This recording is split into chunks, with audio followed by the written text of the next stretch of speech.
Hey there, I hope you're doing well. I am here for a car chat talking a little bit about who you are trying to become. Now, for this car chat, I think this would go really well in your headphones, in the background, as something that you listen to during your warm-up or your cool down, as you think about who you're trying to become on your fitness journey. I was having a conversation with the group actually this past Saturday, and we were discussing rest. We were discussing our why. We were discussing pursuit of these goals, and we were talking about how rest and recovery is such an important part of who we are trying to be. I had a client of mine, Kendra, who came in and said that she had taken about 2 weeks off. I shared with you all that I myself had taken maybe about a month off from the gym for sure, and in terms of mentally engaging with my fitness process, maybe 2 months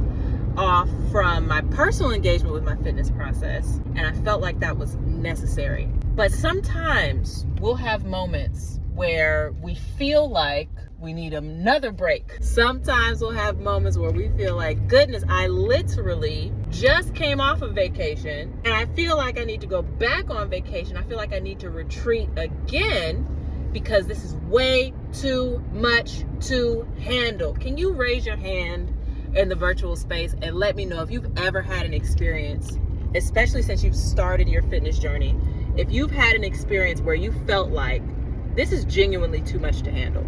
Thinking about my steps and trying to eat well, or cooking, right? Had a conversation with someone last night. Picking up fast food is convenient. Cooking is so inconvenient these days because our attention and our time is divided into so many different places.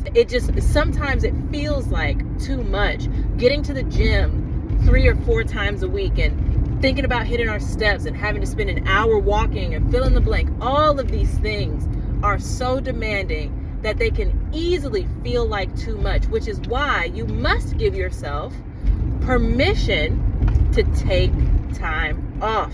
The same way you would give yourself permission to take a vacation, you have to give yourself permission to take time off from the fitness metrics. Now, after you have taken your scheduled time off, you've reached a place where, here we go again. I'm frustrated, I'm tired, I'm exhausted. Work kicked my butt today. The kids are on my back. I'm not getting any help from my spouse. Fill in the blank. This is too much. It's too demanding. It's too much. And at that moment, what do you do? In that moment, when it's too much again, what do you do? Uh-oh, I think I have an ambulance behind. Let me see if I can get out of their way. One sec. They're not coming this way. Let's see. Okay, we're good. What do you do when it's too much again? I literally just had this conversation with myself. When it becomes too much again, when your back is up against the wall again, when you're tired and fatigued and life is demanding again, when the kids are on you again, when work is stressful again, and we have to say again because it's going to happen. This is life. Whoever told you that life was supposed to be flowers and daisies and chocolate cake, it's not. This is your life. This is the way life is. And so when life inevitably happens again, when it's overwhelming again, when it's stressful again, when it's worrisome again, when you don't have time again, that becomes a moment when you literally have to ask yourself, who am I trying to become? The type of person who every time I'm overwhelmed or frustrated or something's not going my way, am I the type of person who has to retreat every time something goes wrong or something's inconvenient or something stressful? Or am I the type of person who can build up the resilience to push through when life inevitably becomes too much? Do I want to be the type of person who finds rationale or gives myself an excuse every time I get frustrated with life? Or do I want to be the type of person who proves to herself that I can push through even when life is happening? That I can make time for my goals even when it would be inconvenient? That I can show up for myself even when I'm exhausted and overwhelmed? That I can get back on track even when it would be much easier to sit down on the couch? That I can show up for myself that I can do the things I said that I was going to do, that I can push through and persevere.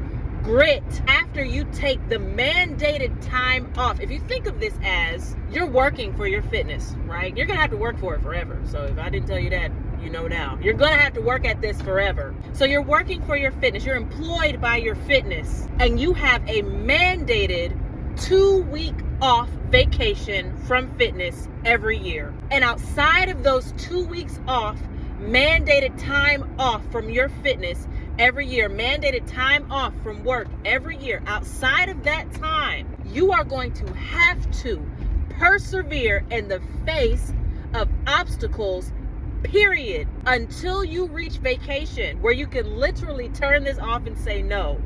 You are going to have to find a way to say yes, even when the odds are stacked against you. You are going to have to find a way to show up even when you don't feel like it. You don't have extra vacation time and extra sick leave. You're going to have to be there. So you need to train your mind to be there, to show up, to persevere, to keep making progress, to keep striving, to keep pushing yourself, to keep affirming yourself, to keep reminding yourself of why you're doing this in the midst of life giving you every reason and rationale not to, because it will. And you are not the type of person, or at least you're not becoming the type of person who has to take a break every time they get tired.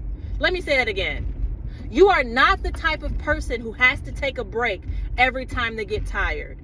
You are the type of person who can persevere when you are exhausted. You are the type of person who has endurance and stamina to continue to press through even when you're tired. So guess what?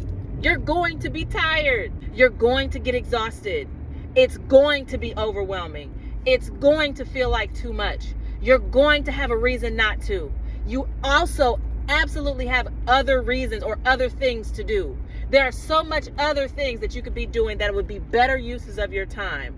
You could be resting. You could be relaxing. You could be sitting back, kicking your feet up, watching TV, scrolling through TikTok and Instagram. You could, but you are not the type of person who has to retreat when it gets overwhelming. Train yourself to press through overwhelming circumstances. Train yourself to push through and grit through trouble and trial. Be the type of person who can push through everything in your life calling you elsewhere. This is transferable, and fitness is transferable, right? This is a transferable utility here. This is a transferable skill. When I go to the gym after I'm tired and I push myself by adding more weight, more reps, more sets, I do more than I did last time after a day like today, after these kids kicked my butt in school today, after my boss really agitated me today, after I had that meeting that made me so nervous today. I went to the gym and I applied myself. I pushed myself and I earned my respect. And I proved to myself that I'm the type of person who not only can push through obstacles and stress, but I'm the type of person who can tap into that second gear. I'm the type of person who has a second gear. I can apply my second gear, my second wind. But that takes practice and proof. And if you deny yourself the opportunity to prove yourself to yourself, you will remain the type of person who has to sit down every time their legs get tired. No, you're not that type of person. You're not that type of person. You take your mandated 2-week vacation once a year. You take your mandated time off to reset, recalibrate, and come back to your life, your why, once a year. And then after that, you are the type of person who spends 11 and a half months proving to themselves why they deserve the goals that they have. You deserve it. I hope you believe that you deserve it, because you do. But not only do you deserve it, you have to be the type of person who can persevere, grit through, push through, apply your second gear, apply your second wind, when life inevitably challenges your belief about whether or not you deserve it. Okay, I hope this helps somebody. I'm sorry for raising my voice, but I get passionate about this stuff because it's not as simple. It's not as straightforward as do my workouts, get my steps, and eat in a calorie deficit. It's all the stuff that life is going to throw at you in between. Can you show up? Can you persevere? Can you tap into your second wind? Do you have to be the type of person who needs a break every time they get overwhelmed? Or can you prove to yourself that you have a supernatural second gear that you can use to press through what feels like you can't get through? Do you actually believe that you can do everything? That all things are working together for your good? Do you believe that? And if so, you must persevere. You must apply your grit, and you must find your second win. All right. I hope that was helpful. Y'all have a wonderful week, and I'll see you real soon.